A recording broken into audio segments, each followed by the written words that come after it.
अरवण एक 12 साल का लड़का था जो हाल ही में अपने एक नए घर में शिफ्ट हुआ था।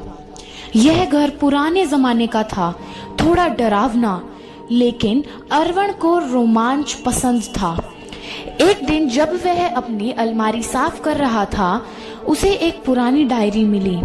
डायरी पर धूल जमी थी, लेकिन जैसे ही उसने खोला, एक नाम लिखा था, विवान। अगले दिन से अरवण को अजीब चीजें महसूस होने लगी। जब वह अकेले कमरे में बैठा होता तो पेंसिल अपने आप गिर जाती, किताबें खुल जाती और कभी कभी उसे ऐसा लगता कि कोई उसके पीछे खड़ा है।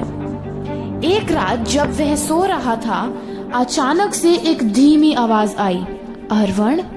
वह घबरा गया, लेकिन आवाज डरावनी नहीं थी, बिल्कुल जैसे कोई दोस्त उसे बुला रहा हो। अरवण ने हिम्मत जुटाकर पूछा, कौन हो तुम? आवाज आई, मैं विवान हूँ, तुम्हारा नया दोस्त। अरवण चौंक गया, लेकिन तुम दिख क्यों नहीं रहे? विवान हंसते हुए बोला, क्योंकि मैं अदृश्य हूँ। धीरे धीरे अरवण और विवान की दोस्ती गहरी होने लगी। विवान उसे स्कूल के सवालों में मदद करता, गेम्स खेलता और कभी कभी तो चीजें अजीबोगरीब तरीके से हवा में तैरने लगती। एक दिन अरवण ने डायरी के आखिरी पन्ने पढ़े और सच्चाई सामने आ गई। उसमें लिखा था, मैं विवान हूँ, इस घर का पुराना निवासी, लेकिन एक हादसे में अदृश्य हो गया।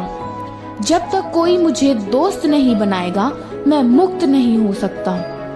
अरवण समझ गया कि विवान की आत्मा मदद चाहती है।